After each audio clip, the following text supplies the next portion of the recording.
Mas hoje eu quero falar para vocês sobre a enxaqueca, a primeira delas. Teve uma pesquisa que foi a Global Burden of Disease Survey, que é uma pesquisa global sobre doenças, e mostrou que a cefaleia do tipo enxaqueca é a terceira doença mais prevalente no mundo todo.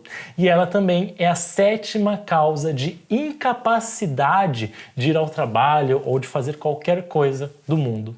Então é algo a ser destacado, é algo super importante e o cirurgião dentista precisa ficar atento.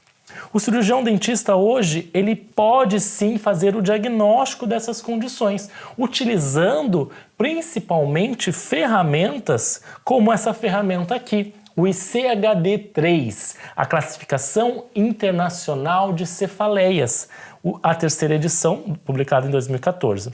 Ela tem a sua tradução feita pela IHS, International Headache Society, Sociedade Internacional de Cefaleia, fez a tradução para o português aqui e a gente tem essa classificação disponível e é baseada nessa classificação que a gente entende mais os critérios diagnósticos então das cefaleias primárias.